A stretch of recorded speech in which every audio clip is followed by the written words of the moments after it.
Hello, everybody, and welcome back to the Slanted Attic Experience. Today we have a frequent guest, none other than Hunter, joining us again today. We're here to talk about all things, but most recently, the DEA said they were going to reclassify or reschedule marijuana.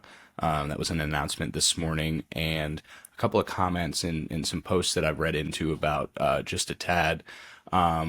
Express interest in the ability to use credit cards and to store cash and money at federal banks now, because that'll allow them to accept these funds from these cannabis companies, and makes it a lot larger market. I think it will expand on the ability for them to write off specific tax breaks and tax advantages when it comes to their business, because it would now be regulated by the federal government, who, you know, decides what taxes you pay. I still think it's ridiculous that you have to pay for a service to figure out what you owe the government, but that's an issue for another time. But yeah, what have you heard? I know that was just, kind of this morning or maybe late last night that came out, but yeah, I'm sure you have some insight and some thought, into that subject. Yeah, for sure. Thanks for having me back on the show. Glad to be here. And yeah, I haven't heard too much about it like on the inside, but it's definitely something that's some positive news. I've got two trains of thought on it. One is that, like what you were saying, it's just a good thing. It's going to open up some banking opportunities for businesses. It's going to open up the potential for like research to be done at a federal level between various state universities. They can actually discuss results, and clinicals and stuff can be set up amongst different demographics of users, etc. It'll just enable a lot um, in a positive direction, which will Yeah. hopefully mitigate all of the things that are currently being said about, the worries of this and that, the unknowns of the effects of use and all that kind of stuff. We can actually get answers to some things for Right. long-term effects, etc. Um, the other side is, it being the Biden administration, it being an election year. I think it could be November 5th. a little bit of hype, get behind me kind of stuff. So I really think too, though, the way it's been announced, there's no like going back, right? If he doesn't do it, it's gonna hurt far more than it is if he does do it. So I think this is the Yeah. real deal. They're gonna, push it through. It's Mm-hmm. been announced on multiple reliable sources, Yep. in various ways, etc., various people. So yeah, we'll see where it goes. Yeah. And I mean, there's definitely some legitimacy to it already, right? We've seen a bill get passed, I believe, in the House, but it's still on the way to the Senate. And I'm not sure exactly what that entailed. We could probably look that up and get some more information on that. But you know how it works in the legislative system. They group it together with a bunch of other smaller bills, and then pass it through as this big large thing. So there's definitely some other resources at play there, so you never know Yeah, the true implications of some of those things that are happening behind the scenes that we're not seeing. It's passed as a pro cannabis act, yeah, or whatever you're supposed to say, but it might have some other things that are not as you know good, I guess, for yeah. the system or the people. It certainly depends on what gets snuck in there. That's something you should actually ask Rachel about when you have her on. So Yeah, we're on in she two did, weeks, I believe. yeah, she took a class about like environmental policy, and I guess like I'll let her answer the question or expand on it, I guess. But like more or less, they like have to sneak stuff into important bills so that they can get like environmental regulations passed. Basically, they have to Right. be on tagged on the bills that like people can't vote no on, and then that's how stuff gets passed. Basically, how it gets snuck through. Um, but yeah, it's kind of crazy. And then touch on that similar thread is like the lobbying behind it, like what you said too, is like you know we have companies that pay. certain amounts in fines, or not rather, certain amounts to Congress to pass bills to avoid paying certain amounts in fines. That basically saves them money. It's a calculation on whether or not, would you rather pay $1 million in fines on a, annual tax or whatever, or would you rather pay a congressperson $800,000 a year to not pass that bill? It saves you, 200K or whatever. But Right. yeah, it's just kind of crazy how that And works legally. yeah, I mean, and have you seen it in the past with what is it, the Exxon oil spill, where they had to pay X amount of dollars in relief? But I'm sure over the time period that they had that large oil pipeline and those rigs out there, that revenue far exceeded the cost of whatever fine they had to pay, to try to help, I would say in quotations, the situation and do the right thing because they knew they were doing something fucked up the entire time, right? They were just trying to game the system and make a lot of money. Yeah. No, I feel like that's just your standard story nowadays. And kind of touch on that too, what we've been talking about recently. Reading 1984 is just the monitoring and the capitalist enemy, like that storyline, that story arc seems to be your standard. Oh no, that's just how it is nowadays, right? Like you hear that all the time, and people are, it's, I guess, normalized, right? That's the word I was looking for. Like Right.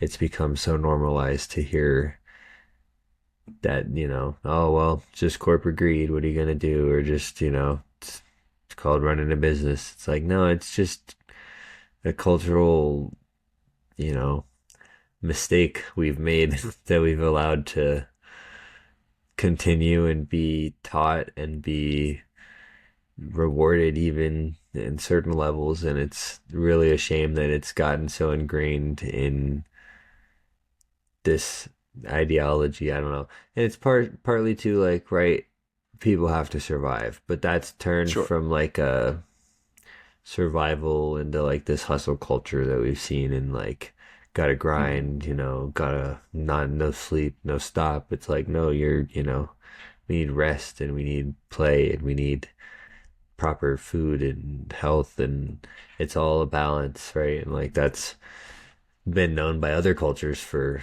thousands of years and practiced for even long. And yeah, Yeah, it's even just a longer than shame. that. I'm sure it is a shame.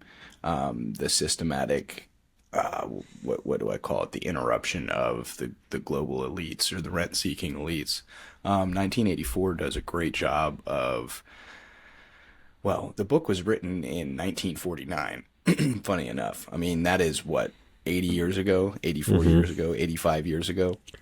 Yeah, And that's it is crazy. a striking similarity what is going on in today's society and has been for the past, I don't know, 10 to 15 years. I mean, I've gradually seen it as I've, aged and grown up with technology, right? That's something interesting that our generation kind of gets to share with the millennials is that we saw a rapid increase in this technology throughout our lifetimes while we were in, you know, grade school, middle school, high school, and even college. I mean, things have Hmm. gotten so substantially better.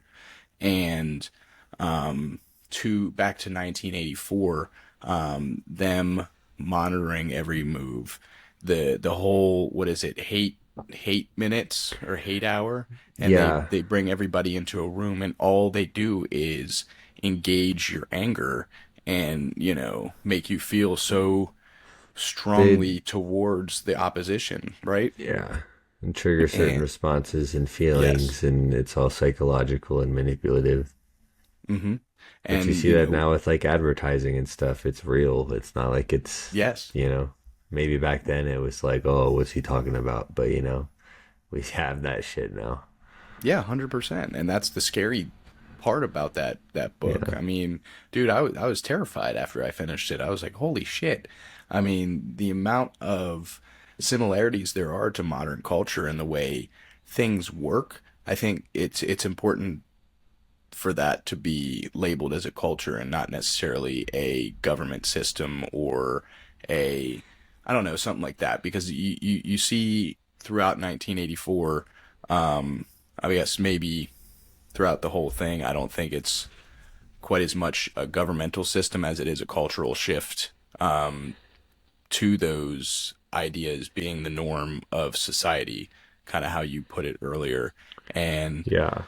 the difference of the proles to the outer party to the inner party was also something that was rather interesting. Set up like the class system.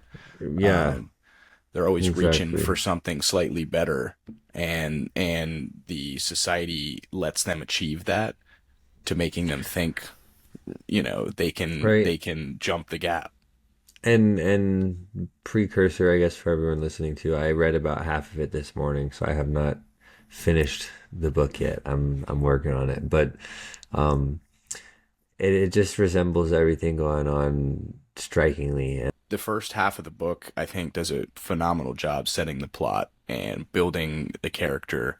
Um, what is it, Winston or Wilson? I keep getting that Winston, confused. Winston. Winston, that's right. Building the character, showing you what the society is supposed to feel like from the reader's eyes. I think it does a great job. Yeah, that's what I was gonna say was that I like how in the story it takes you from the perspective of like this post-capitalist society, right?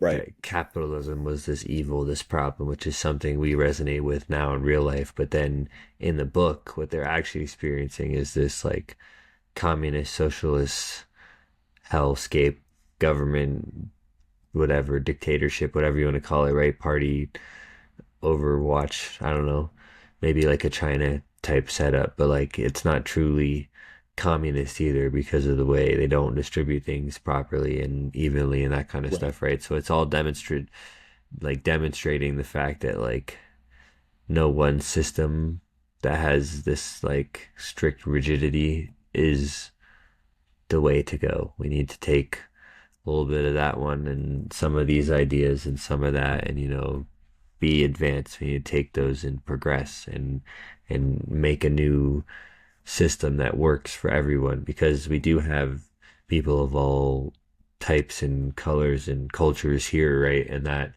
means that we need to assimilate in a way that respects everyone while also allowing people to express themselves and be able to do what they want to do and would like to do and like barring killing someone for fun, whatever, like of course, obviously, but like, yeah, it's not that complex until you add in, like we were talking about a minute ago, like the lobbying and the withholding bills and passing this, and you have then that starts the beginning of it being impossible to overcome. Not impossible, but just becoming a much harder challenge to overcome because Hmm. raising like those funds, right, that enables people who have capital to invest it in those things, preventing people who don't from getting that ability to do so, and then perpetuates that system of the rich getting richer, etc. We've talked about it plenty before, but yeah, it's the beginnings of that.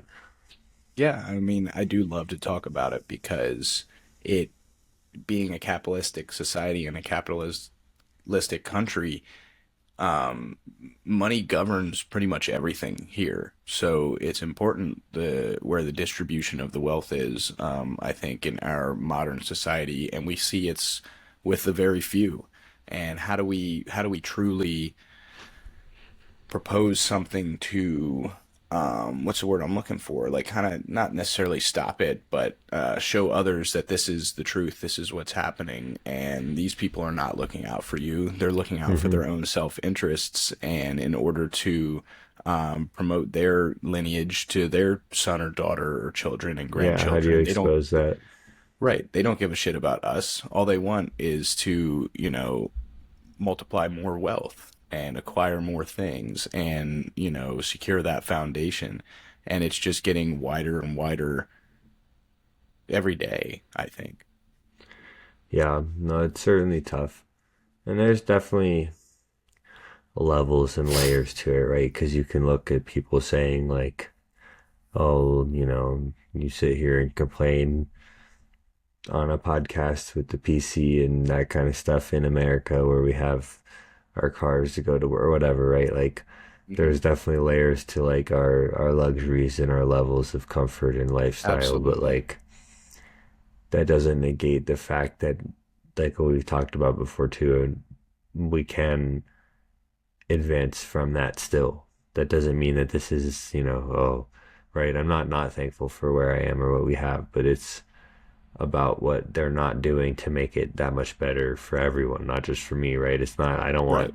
a house and fuck you. It's, I want everyone to have a house because we can do that.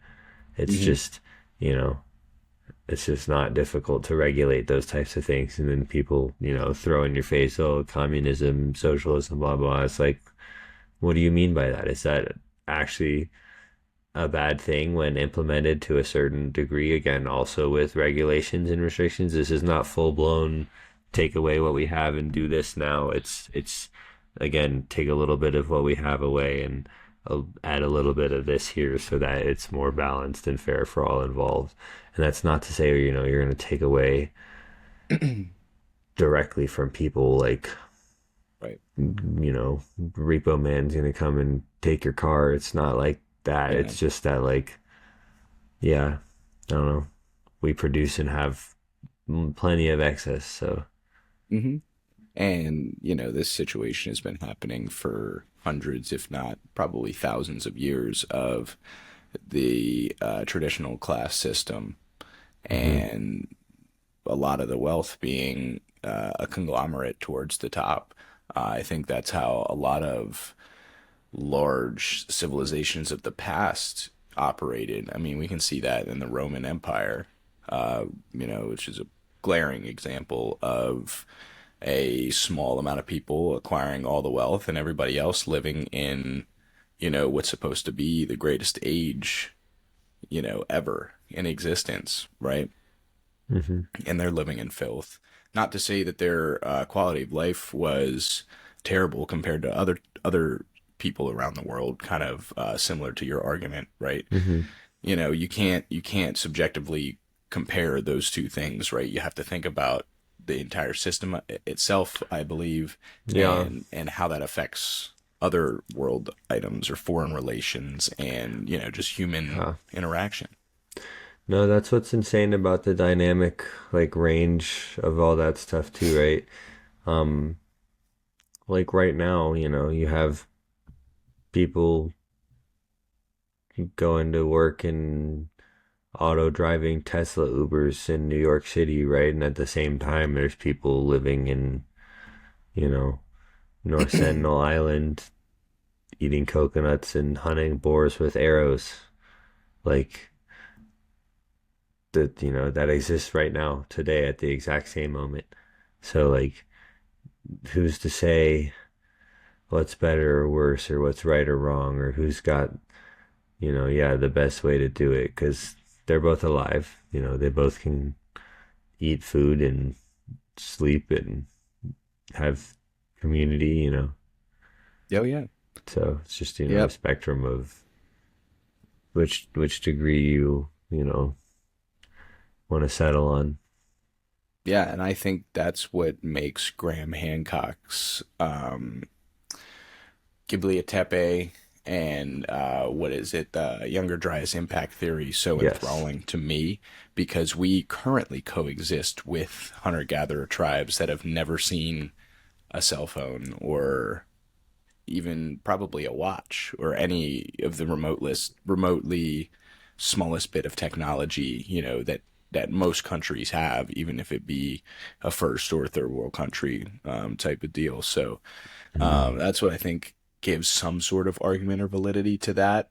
I'm currently listening to the one with him and Flint, and he's an archaeologist and he's Mm-hmm. debating. I don't know if you've heard that one. Super Yes. interesting.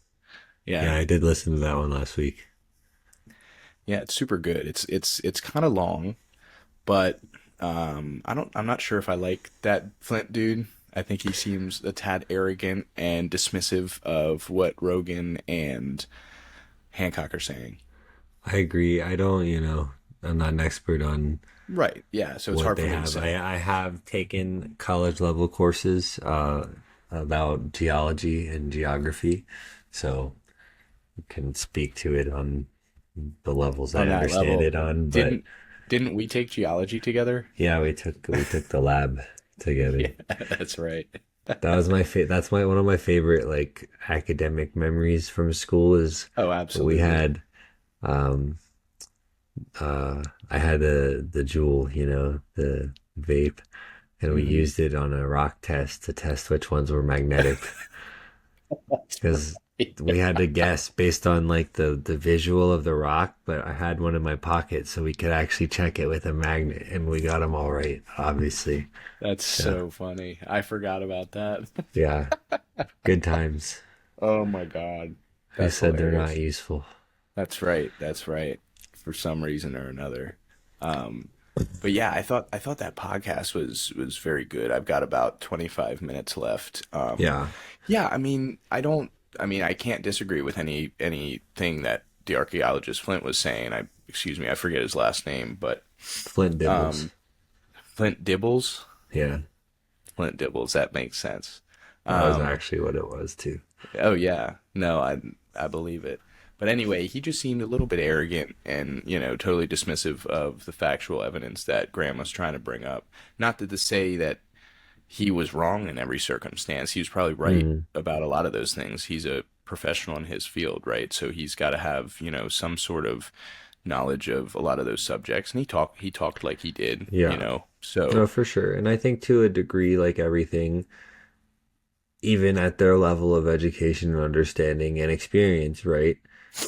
They're taking their experiences and their data and their specific fields, right? Like say Graham has a master's in the specific range of 10,000 years ago in human civilizations or human settlements or whatever. And then this other guy has a master's in, ancient pottery from the Greek era, and it's only 3 or 5,000 years ago. Or there's a dude who's a master's in Egyptian theology or whatever it is, right? So like they can all discuss and talk about whatever, but they're always going to have biases and yes, paint their pictures of what they're seeing, and that's where those arguments stem from. So again, I think that's why it's interesting too for them to present it to like normal people to like hear, because it's all fascinating evidence to me, and like I look at it and I'm like, and personally too, I hate that a lot of those people seem, they claim to be open-minded, and then again, like you said, they're immediately dismissive of certain things. They're like, yeah, no, that can't be it. And it's like, why can't it be it? What right, expertise, what evidence do you see that says it can't be that? Because you right. just, immediately blow it off and are trying to maintain your argument, maintain your whatever, and it's, you eventually are losing out on why. And that's why I think Graham beating him out was with the evidence and with presenting an actual story that fit together with like the different pieces. The other guy was just kind of like, nope, that's not what we think. That's not what most of archaeology thinks. And it's like, all right, well, why or what do they think? And Right, you just, right. yeah, didn't get there. Yeah, and I think he tried to like laugh in Graham's face a few times, which I was thrown off by. I was like, okay, dude. And I think he tried to refute all of Graham's points instead of coming there and explaining his argument or his, thesis, for lack of a better term, Mm, in his field, right? Which I think he tried to do a little bit with the what was it, the domesticated agriculture, which I thought was kind of interesting. I had a couple of questions that I wanted to, I'm always thinking about questions that I would ask these guys if presented that any given statement, throughout his podcast episodes. And I do want to applaud Rogan in being incredibly knowledgeable about the majority of the subjects throughout that podcast and asking pretty good questions. mm-hmm. So, it always helps to He's have somebody that knows what they're talking about. Yeah, no, he has the knowledge to be able to ask good questions. But I think that comes from also he's had Graham on there a few times with a few other guests too. Oh Always yeah, good absolutely. episodes, and Graham always does a good job presenting everything coming on. But um I was gonna say too, just throw that in there. We should add some of those like Skeleton Key and the I'm uh, listening to the Fingerprints of the Gods on Spotify Fingerprints of right the now. Gods. Yeah, we should add those to the book club list. Yeah, absolutely. So, yeah, I guess for anybody out there that hasn't heard yet, Slanted Attic will be participating in a book club, and that will consist of me, Hunter, Luis, and Graham.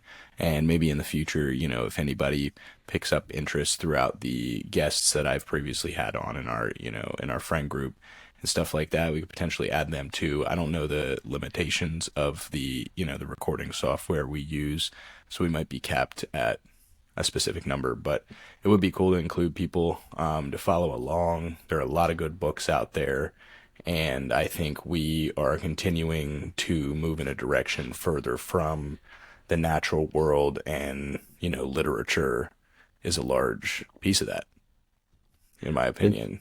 it's just important to see the world through other people's eyes, and reading books other people have written is an incredible way to do that. And that's one of the things I love about just reading other books, and especially, some of those harder to read like nonfiction books that have a lot of like solid information, but particularly too just the storytelling of like fiction books. It's really satisfying to me to like be engrossed in a book, engrossed in a world of someone else's creation that's like, I could have never come up with this on my own. And it for me fuels like creativity and allows me to come up with my own Yeah. ideas and thoughts and things for, I don't know, just ideas for creating things myself. So it's super cool to read a bunch of different like fantasy and sci-fi type books too. Yeah, those are my favorite. And I think, being involved in creativity in you know, generally speaking, I don't know how often you have to do it. I can't imagine if you do it extremely often, it's poor for you. But I think we're losing sight of that too. We continue to work these, 9 to 5, these jobs with autonomous scopes, and we fail to use, what is it, the left side or the right side of the brain that controls the creativity and the Mm-hmm. adaptation to our surroundings and to new hobbies and adventures we have in I life. want to say left brain is creative, right brain is like logic. Let's look it up because I do not Yeah, know. we can look it up. But that's a good point. I saw a recent like post quote about something similar. It was like the worst part or the scariest part about like AI and where we are today is that I want AI to do like my laundry and dishes so that I can do art and music. Yes. I don't want AI to make art and music so that I have more time for laundry and dishes. Like we're going the opposite direction with it. And like it's cool Yeah. that we can get those generated images and some of the stuff it's come up with. And I'm sure it will have important implications and applications down the road. It's just, yeah, currently I don't think it's focused on the right things um, to allow us to get to where I think we should be, which is prioritizing like leisure and luxury and comfort and just advancing human life. Maybe that's entitled and whatever, but like the whole thing, right, throughout history and throughout even right now, people struggle, people have to work, people, we're not exactly like hunting for food like that, but like, people struggle for food. It's, especially where I am, people out on the streets begging for shit. Like, it's tough out here. People don't have a lot of stuff yet, and like we want to claim, oh, it's the first world country, best country in the world, most opportunity ever. Like, yeah, that exists for some, and that does exist for a lot of people here. It's not to say, in the same area I live in too, I have a job and a home, and like am doing okay. So like, it's not impossible, but at the same time, from where I'm at, I say I have a home, I'm renting an apartment. I don't own anything. I don't own the vehicle I'm paying for, all that kind of stuff too. It's like, I don't know, maybe that is entitled or whatever, but like, and I'm not again saying I want to like be given stuff either, right? I don't want to like be handed the keys to a brand new Ferrari and be like, here you go, you've earned this. Like, I'm not asking for nice Right. like that. I just want better than what it is now for the people that are struggling too, not just for myself. It's for all of us to be brought up and to be elevated to the actual level of comfort and, in my opinion, like first world level. Because that Yeah. does exist in other countries in Europe and stuff too. Sorry, go ahead. No, I was just gonna say, and that level of comfort is considered a luxury to some people, but it's really entrapment, I think, for the lower class and the lower middle class of our society. Because, if people get decent paying jobs, why can't they afford an $85,000, Range Rover when they're only paying $1,000 a month for it, right? And they're making 80 grand a year, have a shared income household, they're married, have one kid, right? They just got a promotion at work, and boom, you're sucked into something that's 10%, APR.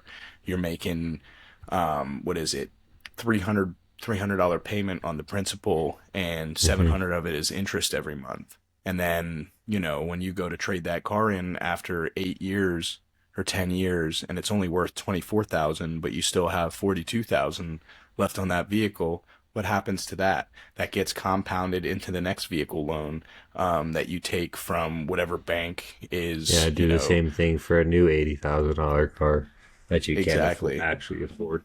And I don't then know. you're Yeah, it's 120,000 in debt. yeah.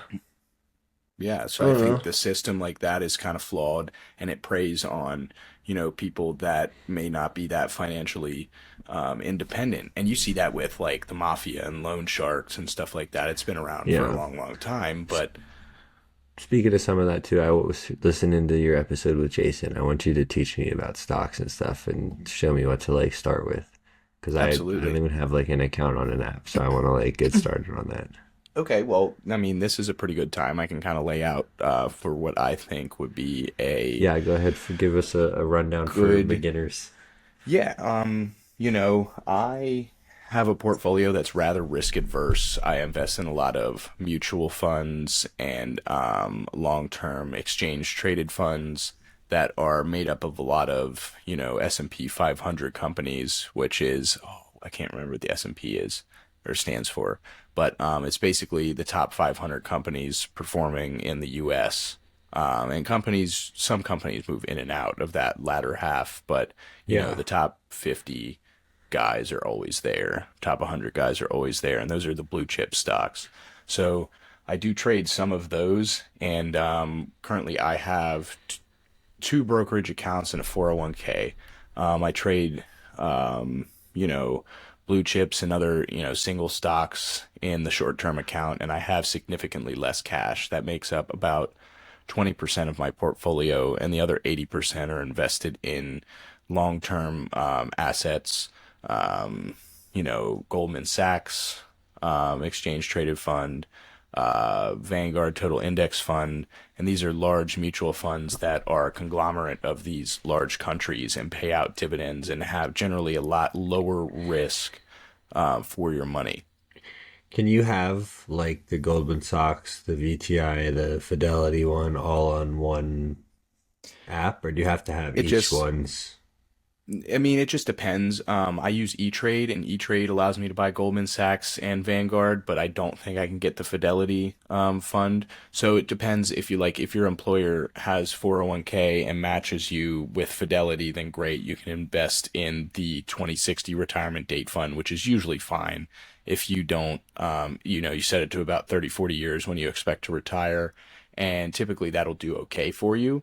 You can always choose to pick those stocks for yourself. I am not a financial advisor, but my Yeah. first step to take would be if you're new to the investing scene, if you're looking to open up an account, if you do not have one currently, if you only have a savings and a checking account, basically, or more than one checking account with different credit cards, et cetera, et cetera.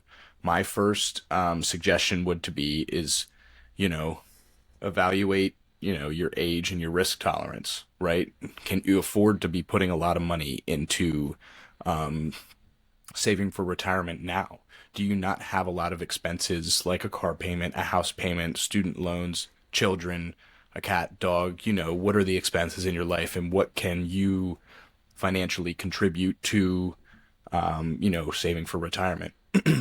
Once you figure that out, you need to generally look at your age and how long you have until retirement and basically your tax bracket because the Roth and the traditional individual retirement accounts have different benefits for different types of people. I would suggest you, as you're young, are you 26? Mm-hmm. Okay, that's what I thought. I should Yes. know that. Um, Mm-hmm. you should have a relatively medium risk tolerance. So you're going to want to do a Roth IRA, which is pre-tax. And so it gets pulled out of your paycheck, your pay stub before you get taxed on that income. Is that why that's so heavily emphasized to like contribute to a Roth IRA over a 401k is because it's pulled pre-tax? Does Yep, it get Roth is taxed when you pull pre-tax. it out at retirement, or it's basically Tr just tax free? Well, yes and no. I'm gonna have to look that up. I believe it is not subject to, your tax losses or gains throughout the course of a year that you have to pay towards the government. But when you sell stocks to cash that out, it is still subject to capital gains tax, as is, every other investment that Mm-hmm. you hold on a brokerage account. So, traditional IRA, maybe that, okay. Do you have to have over a certain amount in assets to like file with the IRS, or do you have to do it like when you file your taxes? Yeah, you have to when you file your taxes every year. Yep. And Fun. um, there are definitely a few differences between the Roth and the traditional, but from what I've seen with our age and relative risk tolerance, we should be contributing to a Roth. Okay, so here we go. I'm going to read a little excerpt from Investopedia. The key difference between Roth and traditional individual retirement accounts, IRAs, lies in the timing of their tax advantages. With traditional IRAs, you deduct contributions now and pay taxes on withdrawals later. Roth IRA contributions are made with money that has already been taxed, so you get tax-free withdrawals later. Traditional IRAs Okay. function as personalized pensions. In return for considerable tax breaks, they restrict and dictate access to funds. Roth IRAs function more like regular investment accounts, only with tax benefits. They have fewer restrictions but fewer breaks as well. Whether you think your annual income and tax bracket will be lower or higher in retirement can be a key factor in determining which IRA to choose. Interesting. So, okay. So here would be, some considerable difference in investing in each. So basically, if you contribute to a traditional IRA, that lowers your gross income. And if you're near one of the other tax brackets, you can contribute up to, what is it? I think it's like 14,000 or something like that per year. And if that lowers your tax bracket, you pay significantly less on taxes, depending on where you are Gotcha. in So that that group. because it takes it as like you didn't actually make that number in income because it went to your IRA contributions. Yes, exactly. Nice. That makes Yep. sense. So if you withdraw money from a traditional IRA before age 59 and a half, you'll pay taxes on the amount that is withdrawn and a 10% early withdrawal penalty. You can avoid the penalty, but not the taxes in some specialized circumstances. For example, if you use the money to pay for qualified first-time homebuyer expenses up to 10,000 or qualified higher education expenses. There are so many tax breaks and, things that upper level Yeah. of society knows and uses to their advantage that's built into the system that we never have access to unless we get a really, really good accountant. Yeah. It's just complex. And even like in high school and college economics, like we took, that was another class we had together was macroeconomics. It's like the Mike didn't talk about that. He drew lots of graphs on the board, but he didn't talk about how to utilize tax breaks as and take advantage of corporate tax loopholes and do this for that and file here. They don't talk about that shit, and possibly because he doesn't even fucking know. Like you Right. know, I don't know. It's just crazy how complex it is, and I feel like that's intentional to keep it like elusive or to keep it like Yes. you know, yeah. Most definitely. The lower financial literacy the general population Mm-hmm. has, it makes it easier for those people in high positions of financial literacy to continue their wealth stream flowing. Mm-hmm. And yeah, we see that on a lot of different levels. But let me just wrap up this Roth IRA part, and then we can move on to talking about the rent-seeking elites and how they're destroying society and how, Mm-hmm. all of these other things are coming up. Yeah. That are just distractions to keep us away from realizing what's truly going on, which does happen. Anyway, Roth IRAs says you don't get a tax deduction when you make a contribution to your Roth. This means it doesn't lower your adjusted gross income that year, but your withdrawals from your Roth IRA during retirement are tax free. Because you paid the tax bill up front, you won't owe anything on the back end. Millennials and Gen Z in particular can benefit from a Roth because they should have a great deal of time to grow their account balances. So they do have eligibility restrictions as well. Roth IRAs, single filers must have a adjusted gross income of less than 161,000, with contributions phasing out starting with Oh, the adjusted barely. gross income of 146.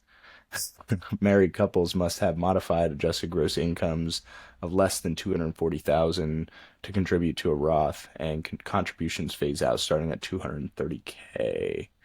So in 2023, the modified adjusted gross income for single filers was 153,000. So it went up $8,000 in the past year. Nice. Yeah, well, I Interesting. got some wiggle room then. I would like to see a like overall graph, like maybe a scatter plot would be good for this, showing income and wealth distribution, um, or maybe a bar chart. I'm sure there's something on the internet, but just be interesting also where they live. Well, okay, never mind. Maybe not as much. They probably live in the large cities and have flats and a bunch of different ones and own yachts, and they're out in the Gulf Coast hanging out all the time and buying new yachts anywhere else. But Yeah. That's one of those other tax break things too, right? Like, again, I'm not a financially literate expert, but like to my understanding, right, let's just use round numbers, right? You make $1 million a year, you report $1 million a year, you pay your 30% taxes. It's $300,000, right? So you only net 700,000 to spend or whatever, right? Well, you take your million a year, you buy a $600,000 yacht, slap, you know, company yacht dot LLC on it or whatever the fuck, and now you go to the IRS and you're like, no, I actually only made $400,000 this year because I had this big huge business expense, and then yep, you know then you're taxed in a lower bracket, pay much less for whatever. Meanwhile, now you're paying less taxes while dumping yacht waste in the ocean and using more resources, etc. I don't know. It's just crazy that they're again like incentivized and rewarded for making smart decisions like yeah, that. I don't and know. right, and I think it is a little more intricate than that, Yeah, and they don't totally, get quite totally. as large of a tax break for something like a yacht as a car per se. And I think the other thing to note is that they are dealing with amounts of money to us would be $100 to them would be 100,000, or yeah, a million or 10 million, right? Would be a hundred On dollar a bill in scale our of pocket, billions, yeah. I right? mean, when you have So multiple billions, that's what people don't realize. Like the vast difference in that too. Yeah, it's crazy.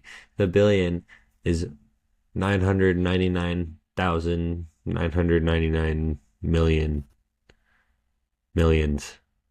Like that, it's so much yeah, dollars. So yeah, yeah, you're right. When you talk about, oh, can I spend 20 bucks at Walmart this afternoon? It's like that's him considering, oh, can I drop 200 million on a yacht? right, right, Like that's the same value equivalency. right. And when you're dealing with tax levels at that heightened level, is that guy really going to care if they're bleeding him for $25 million in overall tax breaks that year or something like that? Not when they're No. that's yeah, that's negligible to them. That's what pisses me off about the lobbying thing. Like I was saying too, is they pick, Hmm. you know, every scrape every penny, and that's why they're billionaires. But that's kind of the whole point of the problem is like they would choose to spend $800,000 on lobbying Congress over spending $1 million, which is a negligible Yep. difference to someone like that. $200,000, they'd rather save it than let it go away or waste it on whatever unnecessary bull. I don't know, whatever they decide to classify it as. But yeah, it's Yep. just crazy that it's gotten to that level of Yeah. And then what do? They promote and advertise the rat race, the grind for other people to yeah, literally kill themselves with exhaustion in trying to make it and provide for their families by having a boatload of money. When in yeah. reality, none of them ever had to really work that hard for their, success. Hmm. I mean, those people that are in those positions of power in the terms of Hmm. wealth, excuse me, they it's been passed down from generation to generation. Almost all of it has gotten a Yeah. significant kickstart in one way or another. And it's just not possible for a large amount of us normies, in society to, no matter how hard we work, we'll likely never scrape the Yeah, surface, it's not gonna even close. acquire that much. And that's kind of the thing what I was saying about that too. It's like I don't want to acquire that much. It's not my solution is everyone Right. becomes a billionaire. The solution is everyone is provided food and water and shelter, and we provide a newer, higher quality baseline standard of existence. Right. Yeah. But that said, too, what you're talking about, bring it back to 1984 again. That's part of that communist, socialist structure. They don't do it. You don't grind for money. You don't grind for personal gain. You grind for the party. You grind for social That's right. recognition. You grind for social credit. You know, it's a different form of currency, but it's all the same human nature reward systems, right? So the point of this, again, advanced progression is to overcome those tendencies, those complex issues within ourselves, like as animals, biologically, whatever. But again, that's what we're getting to that level of scientific understanding and capabilities, and like, maybe your average person won't want to make that change or won't understand the levels of like whatever. Not to say that I understand, more than whatever else anyone else, but like, Sure. yeah, it's just in my opinion, not that far away. And I think whether or not you want it to happen, it's happening. And I think it it is for the better. It just depends. Again, we really got to make sure we implement these regulations as we go. Otherwise, we're going to get to those points where it's too hard to turn around, too far gone, and then we're going to regret not doing certain things because we were all like, oh, it's bullshit. Oh, I don't know, your standard bullshit. Yep. So here's my next topic or theory for a book.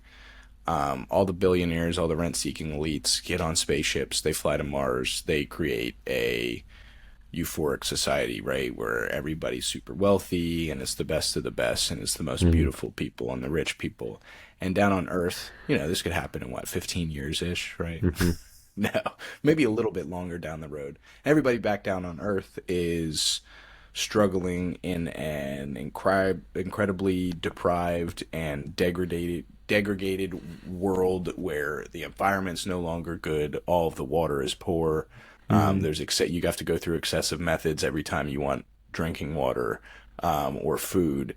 Everybody has to usually hunt their own food. There's never enough at local supermarkets or grocery stores if those are even a Yeah. thing anymore. And it's like this. It's lawless because there's no government here anymore. All the important people left and are leaving the earth to rot. And yeah, I'm trying to think of how I would end that book. Maybe with a band of normal people, you know, building a rocket ship and flying up to Mars and waging international war or interplanetary war Yeah. against the global elites and finally undermining their society only to find himself ruling a similar, complexity of To find that planetary structures in 50 years. Yeah, he's become what he was sought to destroy. exactly. Yeah. What do you think? Have you seen Elysium? Yes, I have. Is that with Matt Matt Damon? Damon or Mark? Yeah. Yeah, Matt I always Damon. get him and Mark Wahlberg Yes. confused. I don't know why, man. That's pretty like a similar concept like that, but I love that stuff. I think that's a great idea. I would love to write and make like a video game like that, like a simple, I don't know, you know how you see all those bullshit like mobile game ads and like they're like really stupid games, but some of them low key look like addicting or like you could play them for a little bit, but they Oh my also look God. shitty. Yeah. They Right. also look Yes. like trash. I'm like, it wouldn't be that hard to make one that's actually like good and has like some decent story or content or items or whatever.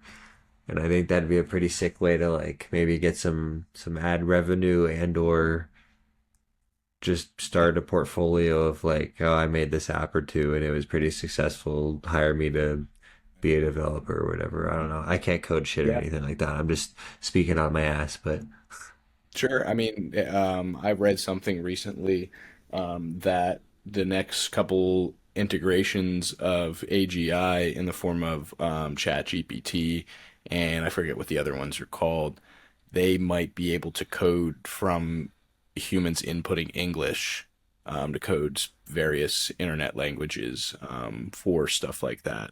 So you just have to have the idea and the structure potentially here in the near yeah, future for it to do that for you. that'd be kind It's of wild to sick. think about. Yeah. Hmm. You never know, man. It's getting crazy out there. That's that's kind of why I think it's so important that we stress this like advancement progression to this next level of like a baseline of like everyone just gets food and shelter and water because of stuff like that. When AI is able to code something for someone, guess what? I can sit here on my computer and just make an app that I could suddenly sell for millions of dollars. And guess what? I don't have an office, hundreds of employees, and coders that cost hundreds of thousands of dollars a year in salaries. None of it. I typed to a robot for an hour and made this thing. So, like, not to say that's not great for me, but all of the people that I would have required to do this thing are now no longer needed by anybody to do any of it because they can Yep. all just go do what I did and use a robot to type it. And that's still probably a good few years away, but a few years is not a long time for something Right. like that to come down. So again, when that happens and these people are all out of work, they've spent their whole, you know, I know people my age, 26, right? They went to college, went to school for computer science, did all this stuff, go now they're working right? Like what are they going to do? They don't have other skills. They didn't focus on anything else. That's what they were planning on the future being for whatever. And that, someone could come in here and be all like, well, that's what they give for not being, having the foresight, whatever. That's bullshit too. Is like, that shouldn't write some, that shouldn't guarantee someone, well, go find a tent and pick a corner, buddy. Like, that's so fucked up. I don't know. In a way that we just let that happen now, especially in these like liberal big cities, California type states, even Colorado, like, they welcome it and they're like, come here, we're great. And then they don't help. They just Yep. like, I don't know. Yeah, in the It's large crazy. urban cities with massive city centers, there was something I saw on Unusual Whales. If any of you listeners out there do not follow this Instagram account, this one and Roca News, Ride the News, please, please, please do yourself a favor and go follow these two accounts. They are phenomenal. They provide unbiased news from a variety of sources, and that's pretty much where I get everything nowadays. Um, they had a post. I can't remember how recently it was. I'm trying to think. Maybe I can find it. Um, it was directly related to what you were just talking about. Yeah. So the post that I saw said there was a study done over the last like 4 years in California of the well, maybe it wasn't even a study. It was like they tracked how much they had spent over the course of the past 4 years, since introducing a significant amount of bills to aid the homeless and to put money into homeless shelters and rehab centers and stuff like that. It was like, I don't want to misquote anything. It was something like $75 billion over the last 4 years or something crazy. Hmm. And they have no records to show of anything improving.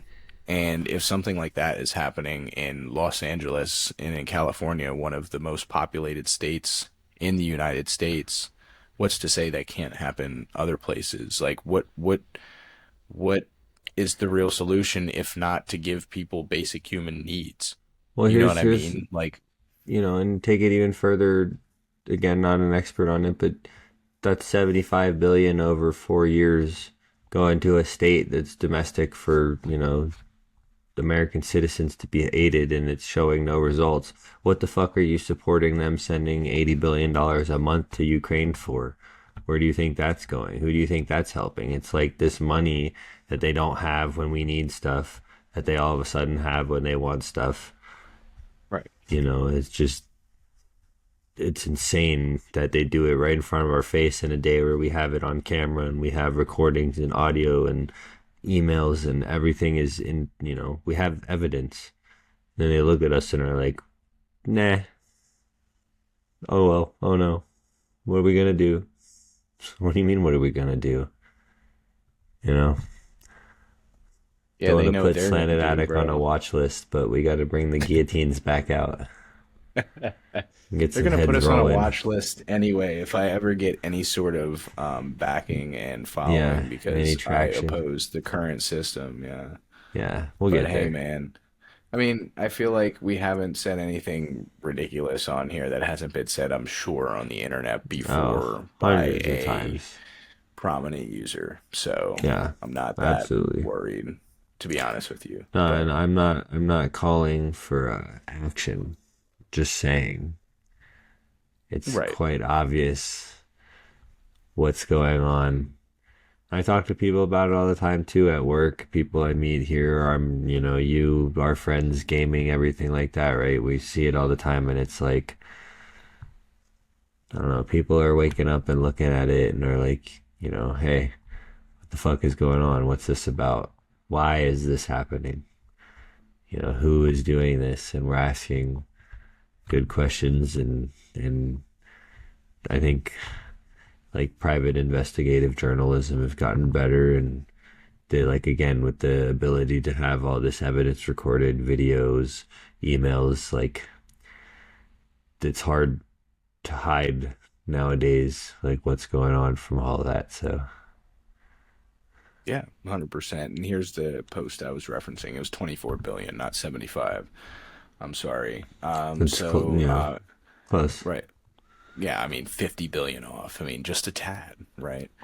For those of you that are listeners and are not able to watch this, you should be watching to see our beautiful faces. But if you're not, I'll read this post out to you. It's by Unusual Whales, all one word. Highly recommend them on Instagram. I know I talk about that all the time, but if you don't follow them, please do. So their post says California has devoted 24 billion to homelessness programs in the last 5 years. Since 2019, homelessness rose by almost 20% to more than 181,000. The state audit showed the California Interagency Council on Homelessness has not maintained financial tracking since 2021. Yeah, that's crazy. I can't imagine. I mean, that's California too. It's a huge problem there.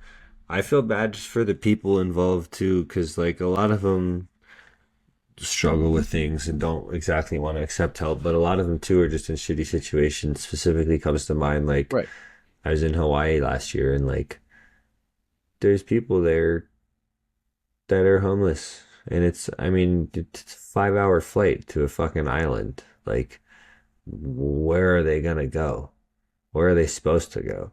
Like, they don't have help. They don't have centers to go to. They don't have any, like, you're supposed to hop on a raft, just try and swim. Like, Right. what are they supposed to do in such an isolated community and area without aid from this government that stakes claim and claims responsibility for them as their citizens, as their constituents, and claims to represent them in the federal whatever. And it's like they get nothing out of it. They receive nothing out of it, and it's like they ask for the smallest amount of aid, of assistance, of anything, and it's dog, you're so entitled. You already have everything. Specifically there too. They're like, oh, you already live in Hawaii. What more do you want from us? It's like, bro, they like live there on the Right. tent in a tent on the beach. Like they don't have anything. I don't know. It's insane to see Yeah. that like it just exists everywhere here. And we want to claim America's the best. We have the greatest everything, this and that. It's like that has not been true for 40 years at least. Right.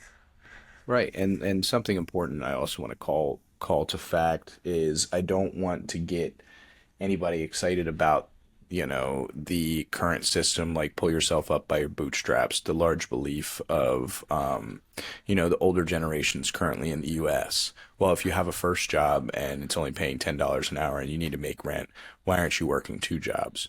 Well, that's not the point. I mean, the system should support that person to work a full-time job and to be able to take care of their basic necessities, their basic needs to the very bare minimum. I'm not calling for everybody to have alcohol of their choice every night of the week and, pristine meats and vegetables and stuff Hmm. like that, right? There has to be still a large, you know, definition of what the minimum is compared to what capitalism can improve for us on every single level. But at Yeah. the bare minimum, I mean, people's needs need to be met. Well, exactly. You can raise the floor without lowering the ceiling. We can Yes. provide the base and then also have what people can pay for more, for a better experience, for a faster result, whatever. It doesn't matter. You can pay for private services as well as provide base level state provided, even if it's Right. bullshit and slow and doesn't work and whatever. It's there. It's not there. That's the whole point, is that it's just offered. That's all. Yes. That's that. And again, to your point too, with the thing, right? I'm not asking everyone gets a Ferrari or a Lamborghini or whatever, right? But it used Right. to be when these very same people talk about America's the greatest, we have the best, this and that. That time existed back when, on a single income for the high school diploma, you could have a 4-bedroom house with 2 cars and a wife and 3 kids, like, and support it on a single income. That was affordable. Not only normal, but affordable. It wasn't out of the blue. It wasn't if you're lucky. It was just a normal way of life. And that very generation took that and took it away from their kids, basically. Yeah. Yeah. I don't Essentially, know. I mean, I just don't get specifically the housing too. Is like I get a couple, an increase here and there, but like when you buy something for $200,000 and then sell it for $900,000, are you then expecting the person to bought it for $900,000 to sell it for $4 million? When does the percentage of return drop off? Like it's not sustainable, especially how am I at the third level of that supposed to buy the $4 million home at 725 an hour? It had again, the floor can be raised without lowering the ceiling because the ceiling is going up. But if this doesn't get dragged with it, that whole group just gets dropped and left behind, and yeah. it's The what we're seeing the happen right now. yes, the federal minimum wage is still $7.25. Now, a lot of states have higher minimum wages than that, but just think about Yeah. how ridiculous that is. Well, even like in Colorado, for example, right? I'm just outside of Denver and closer to Boulder, right? Boulder County does not have the state minimum wage, like the it's higher than the federal minimum wage, but Denver just introduced like a minimum wage for the city, and it's like 18 something an hour. That's not the case in Boulder County, which is right, 20 30 minutes away, but you can be out here and you can be making 12.50 or whatever the minimum is still, 12.39 or something. So like Yep. if you live in Denver but work out here, you know, you could be told you're making almost $19 an hour minimum, and that means your rent goes up, your groceries are more expensive. Meanwhile, you're actually only making 13 an hour, which is over minimum wage. You should be happy about it, but it's like you're struggling, man. Like people are out Right. here not able to afford to live. And we talked about it before Right. too. That's, where I think that's going socially is like communes, compounds. Like you already see roommates living together on Facebook. Hey, we're looking for a third to fill our bedroom. Only 700 a month. We need to split the rent. Blah blah. Here's the house rules. We're cool. We smoke. We don't smoke. We like to drink. We do this. We have a dog. Blah blah. Like that's gonna Yep. turn into, hey, there's 20 of us. Let's buy that $4 million house because we all can do it. Like that's, and then we're gonna Yeah. put a farm in the backyard. Yep. Hey, man, sounds great to me, to be honest with Yeah. you. One point I did want to make though about the basically the government programs to assist with basic necessities is we already have that system or that structure in place with the postal service. We have a Mm-hmm. federal system that is slightly below par, but still works for a cheaper price of any of the alternatives and is probably 85% guaranteed to get what you sent to the other place. Yep. If you want a more premier service, if you want to pay more for higher insurance, for better tracking, for better delivery, then you can. You have that option. And you can UPS, choose FedEx, or UPS yeah. or FedEx, right? No, There that's a are, that's a perfect example. It just the baseline isn't. Guess you don't get to send your mail. Sucks to be right. you, man. Because that's just a perfect example because it's exactly that. It's like the baseline is just to provide a service, and people always throw in the faces for that example too. They're like, "Oh well, the U.S. Postal Service doesn't make revenue. It's not supposed to make revenue. It's not a business. It's not a company. It's a service provided for you by your government that is paid for by the taxes you already pay. It's not going to cost you anything else." The whole thing about like, oh, well, it's not free to operate. No, you're right. It's not. We already pay into these systems, and the whole point we're talking about too, these tax loopholes for the ultra wealthy and these huge corporations. When those are regulated and tax money is properly collected, those funds get bigger, and those companies that use our roadways, that pollute our airways, pay the taxes on the things that will help mitigate, prevent, and cure those things happening. And that might sound utopian or idealistic or whatever, but like it's not impossible. It's just about a willingness to allocate resources to do those things. And I think low key, not to be like crude about it, but the people that are withholding those things from happening are about to die off en masse. So we're going to see some changes in 10, 15 years anyways. So Yeah. Yeah. I think you hit the nail right on the head there, man. Honestly, it's wild to see these what was I going to say? These ideas that have come to propagate over generations and generations that we are expected to accept that what you said is utopian or crazy or communist or socialist and it's terrible because of the Cold War and this and that and all these ideas won't work just because they won't. It's because we've been programmed to believe that for our entire lifetimes. The school system, not to say that it's wrong by any means, like go to school, like it's a great service provided by the government, to um, educate our youth of America, and it's a phenomenal thing. And people should be grateful that they have the opportunity to, go to good schools and learn that information. But it's so one-sided. I think mm-hmm. there's one group that controls the majority of the education taught in the United States, other than, homeschoolers. And it just propagates that same system of belief over and over again that's been happening for years and years and years in different societal structures. And it'll never allow us to learn the absolute truth about what's going on because it's all a narrative. And it's been a narrative the whole time, right?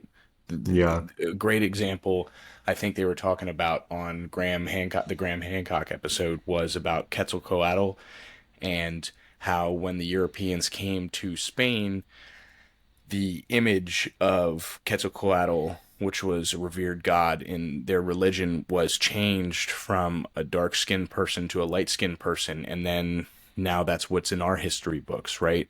Somebody changed it because they occupied a space that they were taking over or marginalizing the group that had Mm-hmm. been there and insinuating their own societal structure. And I think that sucks because we never get to learn what happened on the other side. What was the Yeah. idealism of the repressed, right? Like who were those people? Like, did they ever present anything that we don't know about? Like they could have known totally different things about native plants in X Mm-hmm. region that we'll never know because that information is destroyed.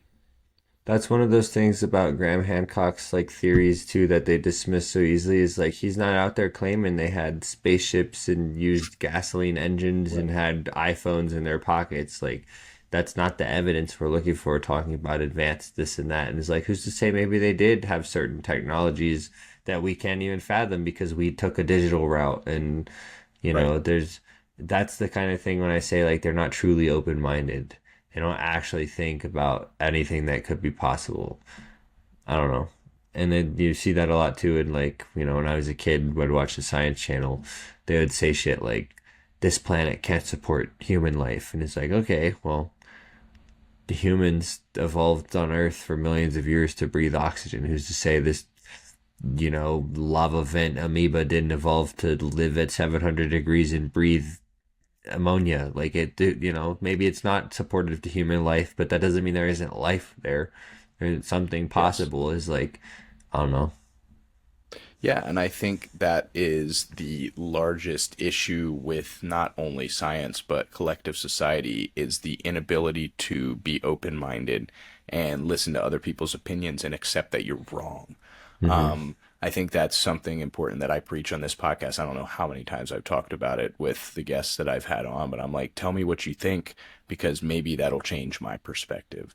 You know, Hmm. it's so important that we do that day in and day out. Yeah. And that's another one of those reasons why I didn't care for that guy on that episode, just because he didn't seem like he truly went into it trying to learn something. He Hmm. went there to be right and to dismiss pseudoscience in the name of Grant Hancock and Yeah. all of these other things. And I think that's not fair. I think you have to have a valid argument. You can listen to somebody's points and you can agree with some of them without changing your overall narrative. You can still believe what you think is truly correct, truly right in your eyes, and you can still think outside the box. I don't know. I think we're getting further and further from nature itself, and that leads us down a multitude of mental illness paths and other things that I think that are not good for us here in the future. Yeah. No, I agree.